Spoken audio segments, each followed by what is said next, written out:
I get up and try to arm myself every day with patience, love, and kindness by asking a higher power exactly for those things, so that I may go through the day, whether it is a cranky boss or a cranky teenage foster kid, and be able to meet them with grace and acceptance for exactly where they're at.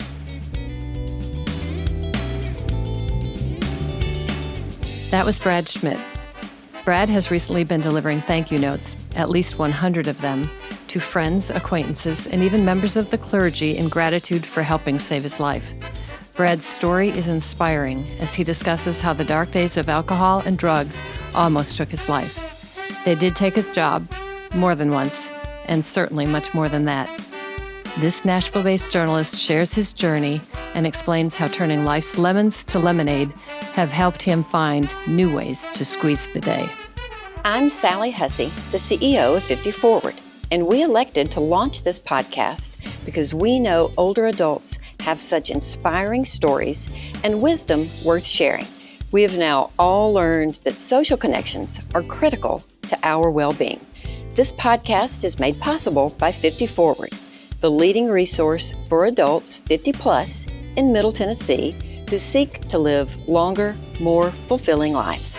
You're listening to Squeeze the Day, where we talk to extraordinary people over the age of 50 who are living their best life now. Their stories of a well-lived life are both inspiring and encouraging to all of us as we seek to navigate a meaningful and purpose-driven second chapter in our life. Today's Squeeze the Day is brought to you by the All of Us Research Program from the National Institutes of Health. Learn how you can help change the future of health by participating in the program. Visit www.joinallofus.org to learn more. I'm Susan Sizemore, Communications Director for 50 Forward, so let's get started.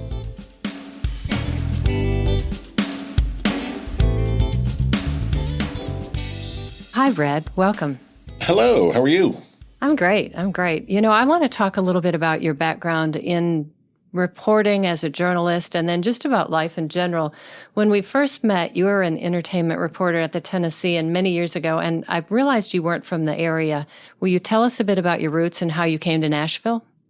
Sure. I grew up in suburban Pittsburgh, and I wanted to be a journalist since I was in junior high, and I went to Temple University in Philly, and Nashville is my third stop. I came here when I was 24, 25 years old. It was my third newspaper and have not left since.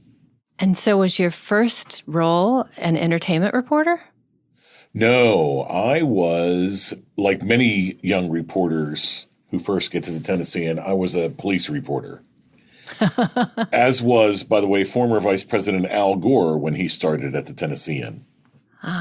Well, that's a good way to get your start. Yeah, those are the footsteps I was following in. So yeah, I was a police reporter / investigative reporter for about 5 or 6 years. And then I was writing a lot of internal stuff, like in-house newsletter stuff that was goofing around and making fun of the editors and publisher in this in-house newsletter. And they're like, let's have Brad make fun of people outside of the newsroom. And we need a celebrity news columnist anyway. So that's how the entertainment news and the celebrity column Brad About You was born. Well, that makes perfect sense. And I do think that the creative side of you certainly does a fabulous job today. But the Brad About You, I remember, was a really fun kind of tongue-in-cheek personality-driven column, wasn't it? Yes, indeed. And some might say, including myself, at times obnoxious. Well, I remember at one point telling you something to the effect of maybe folks are mad about Brad. So that little obnoxious piece, I think, did somehow work its way out of the web to people. Yes. So what was your first big break as a journalist? My first big break came in junior high when I was in 7th grade. And one of the principals had gotten a $10,000 grant for video equipment, and he called down 10 random people he thought were smart enough to operate the video equipment. And you were one of them, huh? A video guy. I was, and it turns out that assistant principal also was in charge of discipline. So when he called the 10 of us down there, all the kids are like, ooh, you guys are in trouble. And I thought, oh, crap, we are in trouble. Mr. Scroy is looking for us. Alas, he just wanted cheap labor and people to operate and make good on his $10,000 grant. And did you? Actually, we did. We got the South Junior High School Video Club up and running, which I understand is still running today. And we broadcast the high school football games on Friday night. A big deal in most towns, but in Western Pennsylvania, high school football was particularly gigantic. And so, there was a bunch of 7th, 8th, and 9th graders running the cameras for the high school football games. It was really quite exciting. That is so neat. And I have to ask, do you stay in touch with that teacher now? Because in so many ways, I think going back to a teacher and telling him what you're doing now, or maybe he's very aware anyway, but have you followed up with him to say how much that opportunity meant? I have not, but there was a high school teacher who took great interest in what we were doing. And he is 96 years old, and we are still in touch today. Oh, that's so cool. And I do feel like in so many ways, teachers today are really unsung heroes, and I really am pleased when I see more and more people kind of giving them the appreciation and the respect they deserve. For sure. Yeah, those folks in junior high and high school definitely set me on the path to be a journalist. Well, that's really neat. I didn't know that started at such an early age.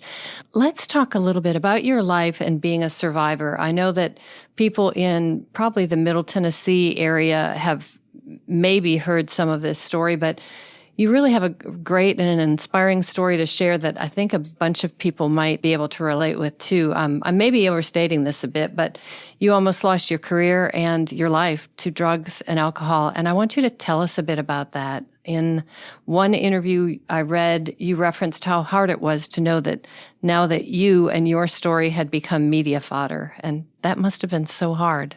Well, that was, right after I got arrested the second time and fired from a local ABC affiliate here in town. But all of that started when I grew up in that suburb of Pittsburgh. My dad had died of cancer when we were little kids, when I was 8 years old. And Mom was, I guess Mom was a rager, to be honest. She was verbally abusive and sometimes physically abusive. And that was the background to me starting to medicate first with food, which, as an aside, I still do regularly. I still do not have a great relationship with food.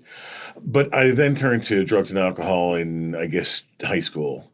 And it just progressed and progressed. And, I was using that to medicate basically, feelings of less than and, sort of treating that childhood trauma by drowning it or drugging it.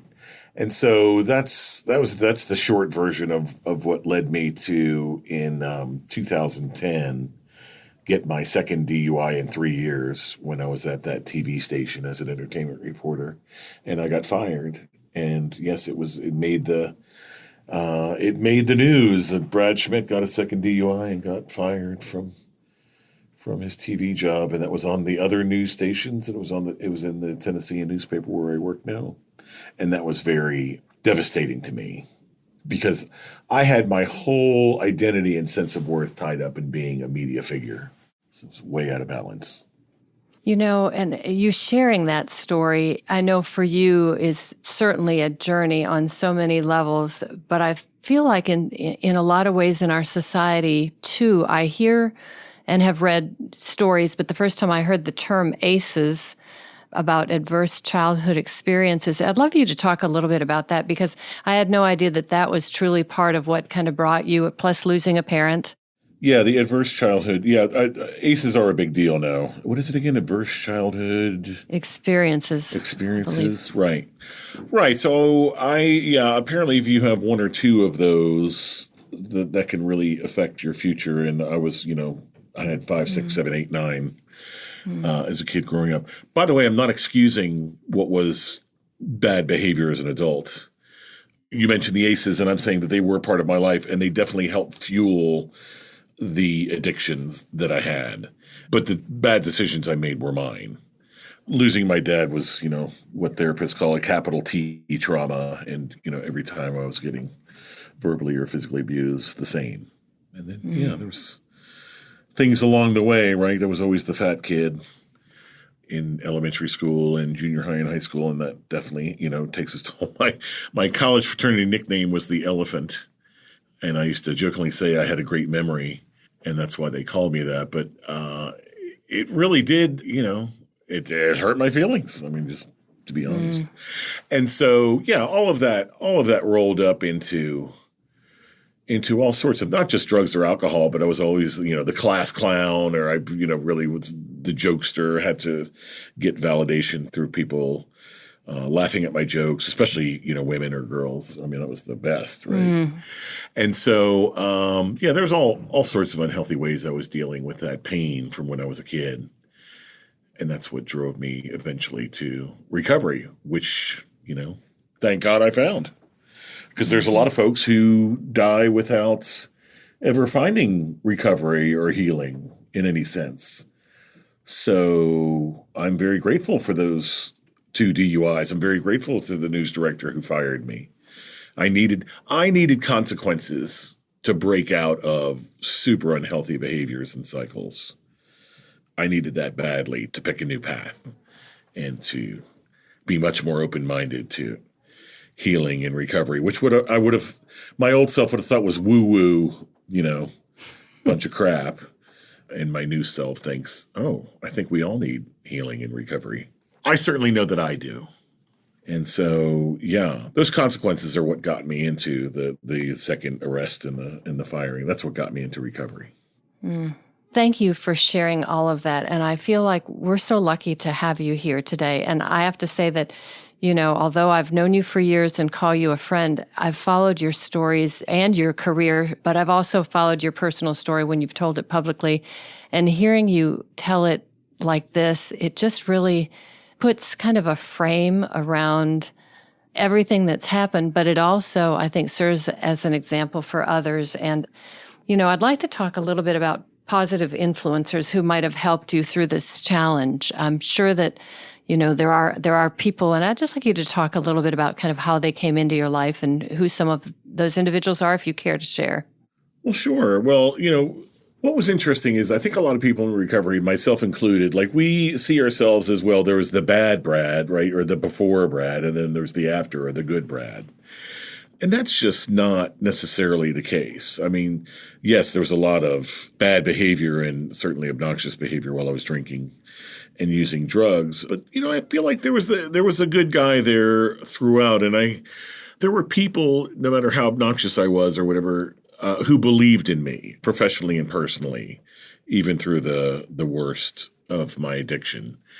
People like Linda Zettler, who was the editor at the Tennessean, who was my supervisor when I left, and who, after I got out of rehab and started blogging, said to the new Tennessean editors, hey, take a look at this guy. Yeah, he might have had a few issues when he was here, but I mean, I always knew Brad to be a good guy. And I think he's doing good work. And that's how I got back with the Tennessean in 2014. So what a beautiful thing for her to put her neck out for me and she stayed in touch with me throughout rehab and those sorts of things. She was always just very kind. Those kind of folks. Let me say that when you get arrested twice and fired, you tend to find out pretty quickly who was there because they wanted a relationship with the popular columnist and who was there for a relationship with a human being behind it. Does that make sense? And I don't say that with resentment, by the way. I say that for gratitude for the ones who were there for the human being. My colleague, who you probably might remember, Peter Cooper, this music writer at the Tennessean, he was also a very good friend. And through the crash and burn, and then my house, I'm laughing because this sounds like a heap of woes. About 10 days after I got a rehab, my house flooded in the 2010 Nashville floods. Oh, no. But honestly, it was the best time because I was fresh out of rehab, right? I was on this spiritual high. I was in this spiritually creamy place, as my friend says. And so I was in a good place to handle that, to handle basically the loss of all of my possessions, which are just that, they're possessions, but everything else is, I had the right perspective and I had enough woo-woo in me. But Peter took me into his house. He had just had a baby. When I see Peter's child, I see how old my sobriety is, which is a really cool way, because I have 12 years sober now and Peter's kid is 12. And it's really cool to see him and see the social media posts about him. It's like, oh, that's how old basically I am. Right, emotionally in a lot of ways. Oh, that's me. And then the folks that I met, let me mention one other person. I could do this all day, Susan. As you know, when I turned 10 years sober, I wrote 100 thank you notes to the people who, excuse me, I just got a little choked up there. I wrote 100 thank you notes to the folks who got me to 10 years sober. And that's worthy of emotion. In fact, that was one of my next questions, Brad.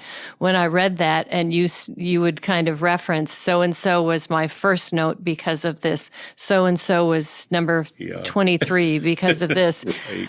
I got teary. I was showing it to my husband, and I said, I subscribe to the Tennessean for news, but I subscribe because of your column, because you're such a good storyteller. And those thank you notes to those individuals, I'm sure it was therapy for you, but you share as much as you want about them. I think it was just really a nice way of sharing your story to readers as well. Well, thank you for saying so. Thank you for the nice words on the storytelling. Note number one, that's who I was going to mention when I got choked up. Poor. Her name is Carrie. She was the pastor at Cumberland Heights Rehab Center. And when I went there, I did not have a very good relationship with a higher power. I had a lot of trouble with that concept. I mean, God is who killed my dad, right? Why didn't God protect me from an abusive mom? So I was sent to remedial God classes with the pastor. She was the most amazing, beautiful, calm, connected, spiritual, but not in a showy way, if that makes any sense. She just walked the walk. Carrie and I actually stayed friends. There's 2 years where where healthcare professionals can't contact their old patients, right? Good boundaries, good professional boundaries. But something called her to reach out to me after I got 2 years sober, and we have become great friends, and so supportive in rehab and so supportive out of, to the point where when she got married, she lost her father when she was a girl, when she was young, like I did. And when she got married last year, she asked me to walk her down the aisle. Oh, how awesome. Right. Such a, get emotional again, but such an honor of a lifetime. Because I'd heard so many stories about her dad and her relationship with her father. That was extremely moving. So those are the kind of folks who should. And Carrie didn't give a flip if I was Brad About You, or if I got backstage tickets to the Garth Brooks, or if I, was sitting down with X celebrity or Y. She didn't give a flip about any of that. She didn't care about how many Instagram followers I had, or, what kind of juice I might have online anyway. Those are the kind of folks, the folks who know your heart and offer unconditional love. That doesn't mean they don't offer feedback about how things might improve in your life, which I was open to. But Carrie was one of those. Peter Cooper was one of those. Linda Zettler was one of those folks. The just complete, no strings attached acceptance and kindness and service. They're doing things to help me, taking me places when I didn't have a car, those kind of things that go beyond just the sort of emotional support. So, yeah, I've had so many of those folks, and I've met so many more in recovery. Who, again, don't give a flip about your title, your paycheck, your car, your house, none of those things. What do you want to do to get better, and how can we help you? And they've taught me that. And so I spend a fair amount of time, in service work, in and out of 12-step recovery. And I think that sort of led to this new job where I am telling other people's stories in my columns now, where I'm telling their stories of overcoming or transforming or redemption. Those are the kind of stories I get to tell now, and that is so beautiful. It's so awesome how that melds beautifully with my own personal recovery. So let's talk a little bit more on helping others, because you've touched on it. And in addition to what you're doing, even in this interview, let's talk about other ways that you've helped people, including fostering children. The service stuff starts with, it was funny. My sponsor in 12-step programs, there's such things as sponsors who are kind of mentors or guides through recovery. He would say to me in my first few weeks, I want you to do something nice for somebody and then don't tell anybody about it. And so I would see him the next day and I was like, hey, guess what? I cleaned up all this garbage off my neighbor's yard when she wasn't home. And he goes, no, I said don't tell anybody about it, including me, you dum-dum. I was like, what? Well, what's the point? I mean, if you can't get credit, right? And the point was becoming somebody who might do something for other people without any credit. That's the point. I was indeed the dum-dum. It's like, oh, because that's the kind of person I would love to be. And I think I always wanted to be and always hoped to be. I just want to be a good guy. Anyway, that's how that started. So I finally started doing things without telling him or anybody else. And, just started doing like things that happen all the time in 12-step meetings. You take a meeting to jail, you take a meeting to prison, you pick up a guy who lost his license. You know what I mean? You chair meetings, you make coffee in the meeting house. I mean, that's how it starts. Mm-hmm. And then, so I'm a single guy and have been all my life, in part, right, due to those core issues, those ACEs. I had a hard time with relationships. All relationships, but including romantic. I'm still a single guy. And I heard a story on the radio about, in Tennessee, the need for foster parents skyrocketing with the opioid epidemic. Ah. And I was like, oh, that makes sense. And then, this is about 4 years ago, and then I pulled over my car and I'm sobbing because, I don't know, people say they hear voices, or you ever hear, Catholic priests go, I got the call, or, I hear, this is what... I had this feeling come over me this is what I was supposed to do next. Mm. And again, old Brad would have been like, geez, just shaking my head that's ridiculous. Woo-woo stuff. This feeling was pretty strong, I have to say. And I'm sobbing in my car because it was a big ask. Does that make sense? Mm-hmm. But I knew even though it was a big, big ask that I was going to do it. Even though I kept telling everybody I'm not going to do this. Well, I'm going to take a meeting about it, but I'm not going to go to the training. I'm going to do the training, but I'm not going to do the house inspection. I'm going to do the house inspection, but I'm not doing the background check. This went on and on until there was a 17-year-old kid in my house with his bags. Wow. And I was like, I guess I'm doing this. You're a parent, are you not? I am. He's 30.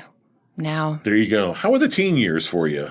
Teens and into mid-20s, early 20s, they're tough. There's a lot of opportunities for them to, yes. There you go. That's a difficult time, especially if they've come from difficult situations, which most foster kids, I'm sure, have. Yeah, I can't imagine a kid being in state custody without having trauma, right?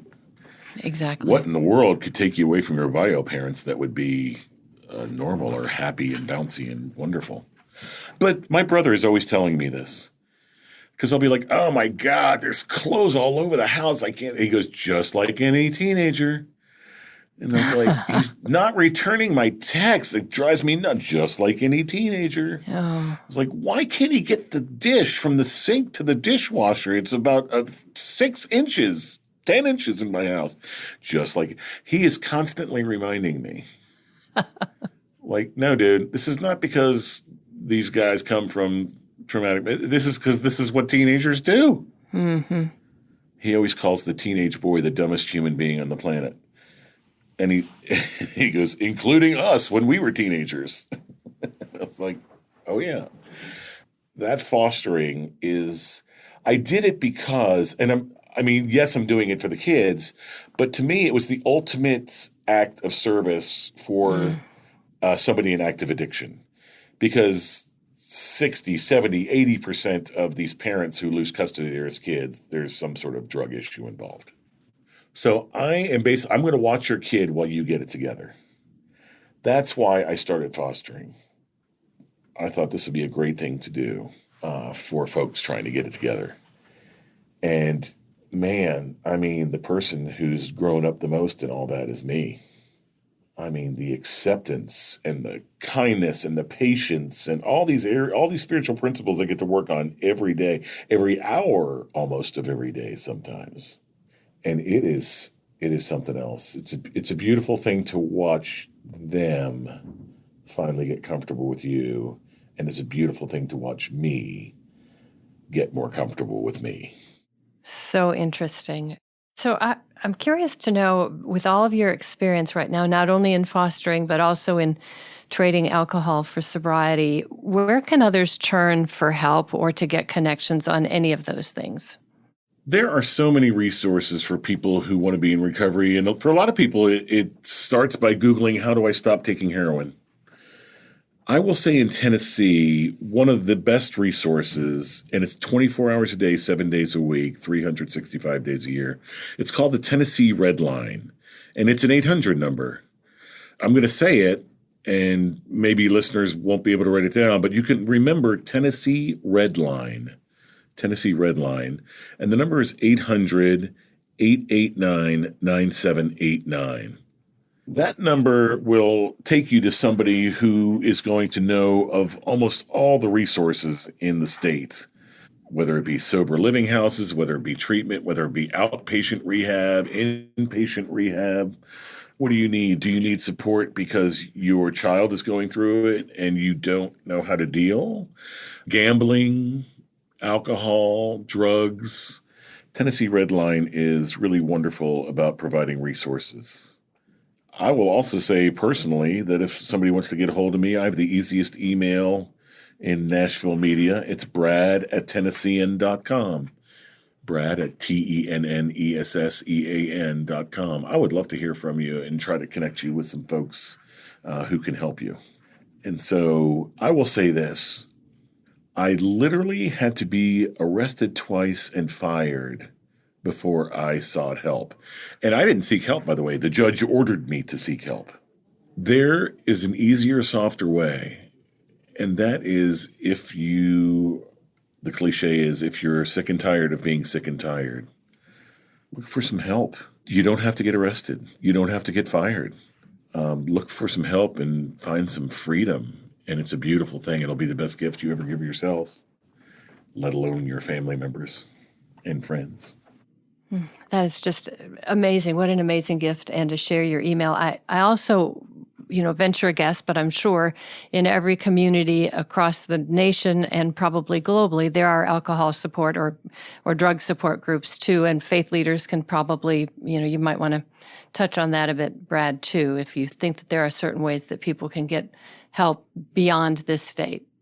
Oh, sure. Again, if you Google, I keep saying 12-step groups because to mention the individual groups is sometimes not frowned upon by those keeping the traditions of those groups. Uh-huh. But they they have the letter A in the second letter of them, and they have those A meetings for alcohol and for narcotics and for overeating and for gambling and for everything, eating disorders. Real easy to Google that stuff. You'll get to a directory that has, and those 12-step meetings are all free. They happen in church basements and meeting houses, and they ask you to put $1 or $2 in the bucket, but you don't even have to do that. And it's a wonderful place to start to get help. You are absolutely right. The faith-based initiatives are exploding. There are so many houses of worship who now offer support groups within their communities, whether that's church, synagogue. I've seen every religion have some sort of recovery groups. And if that's your jam, if you want to do that, if you feel safer in a house of worship, there are all sorts of resources. Most churches have, what they call outreach, right? The outreach pastor or pastoral care. Therapy is a great place to start, although it's sometimes tough to access and sometimes too expensive for people to access. And therapy was my very, very first stop, even before rehab. I went to see a therapist. So there are resources and fairly easy to find with a few online keywords to search. That's terrific. Thank you. And I feel like therapy today is not like therapy was like 40 or 50 years ago. We talk a lot about how there's a stigma that, especially for older folks, and I feel like now I talk to a lot of people who are millennials or younger who have been seeing a therapist for a long time. And I think therapists are your friend, and the stigma needs to go away. Amen. I am 100% with you on that. So let's talk a little bit just more about storytelling and being a journalist, and kind of not only what led you in that direction, but what it means to be a journalist, and then the responsibility you feel that you now hold between your head, your heart, and the keyboard in your role at the Tennessean. What I specifically get to do, I do think that journalism plays a very important role in a free democracy. And there are lots of folks on staff who serve as watchdogs, who cover government agencies and, representative bodies. What I get to do is tell individuals stories. What I get to do is maybe introduce you to a person who's going through a struggle that it might not be exactly like yours, but you'll recognize some parts of it. And what I get to do is give voice to some folks who might not have a voice, or give voice to us, because a lot of times I talk to community leaders, I'll give voice to a part of their journey that they haven't talked about before. So there is that pastor who lost his first wife to cancer, who ended up going to a secular support group called Gilda's Club. There's one in Nashville, and they have Gilda's Clubs all over the country. I thought that was fascinating. He sort of lost his faith after his wife died, but he found it again in those secular rooms when he was able to share his experience with peers who had also lost loved ones to cancer. And he was able to share that with me and talk about how it informed his faith today. Those are the kind of stories I get to tell folks who've been through, all sorts of things, poverty and systemic racism and all sorts of barriers to really being a successful, centered, productive member of society. And for me, in telling those stories and allowing those folks to have a safe space to share something difficult, it gives the freedom for readers to feel the same and to feel connected in a really deep, intense way to those stories, and to maybe make it safer for all of us to be able to share difficult things. And so that's my sort of personal professional mission, if you will. I really like the idea of sharing difficult or painful things, A, to eliminate stigma around them, B, to create safe places for these things to be talked about. And the Tennessean allows me the space to do that. And USA Today Network allows me the space to do that. And that is a beautiful God-given thing. I really feel that from the bottom of my soul, like that I'm exactly where I'm supposed to be. Mm-hmm. So that, too, is the power of journalism, is to give safe spaces to share difficult stories and to feel connected to one another through that sort of healing and transformation. Very nicely put. I have one final question for you, and that is, the name of this podcast is Squeeze the Day. And Brad, what is it that you do now to squeeze the day? I get up and try to arm myself every day with patience, love, and kindness by asking a higher power exactly for those things, so that I may go through the day, whether it is a cranky boss or a cranky teenage foster kid, and be able to meet them with grace and acceptance for exactly where they're at. I ask God, please don't let me take this personally today, because it's never personal. It never is about me. And that's how I have to squeeze the day, by loading up my patience and acceptance and love for the day, and then meeting whatever it is that comes my way. That's perfect. What an amazing life of leadership we're witnessing from interviews and stories such as yours. Now we challenge everyone listening to go squeeze the day.